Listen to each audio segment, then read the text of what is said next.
Sebelum kejadian, kami sedang berbual menerusi telefon dan tiba-tiba terdengar dentuman kuat disusuli suara mengerang kesakitan.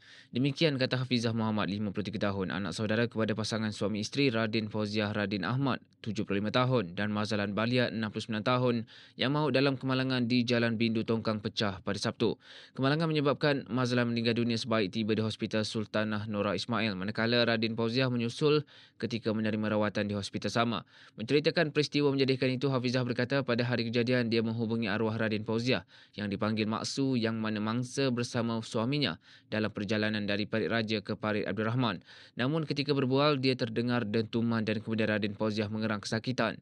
Hafizah berkata dia menjerit sekuat hati sambil memanggil nama ibu saudaranya beberapa kali. Namun yang kedengaran hanya suara dia mengerang. Dia tak dia tak ada cakap aduh, Dia mengerang tu. mengerang kesakitan. Patah kaki dia. Ada tersepit. Jadi saya terus dia kata langgar belakang trailer. Lagi saya rasa macam tak boleh nak cakap apalah, lagi saya melalak lah kan. Itu je lah. Saya cari semua sekali lah. Saya tak tahu yang Pak Usus saya pun meninggal. Mak Usus saya dengar suara dia. Saya kan belum meninggal lagi lah kan. Tapi saya memang tak expect. Lepas tu kakak saya cakap dia akan tunggu kat hospital.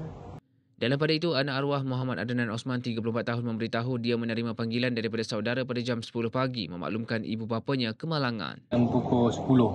10 pagi. 10 pagi. Kakak saya juga, Bahia tu, saudara saya, dia call saya, beritahu ayah saya kemalangan lah. Tapi masa saya tahu tu, saya tahu bapa saya saja yang tak sedar, kemalangan tersepit kan. Tapi saya tak dapat gambarkan macam mana ketika teruk mana ke kemalangan tu kan.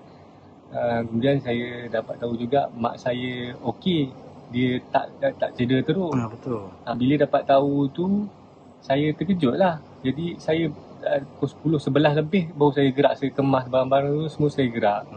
Semua kerja tinggal semua je. Semua tinggal lah apa, saya sempat ambil apa yang patut je lah.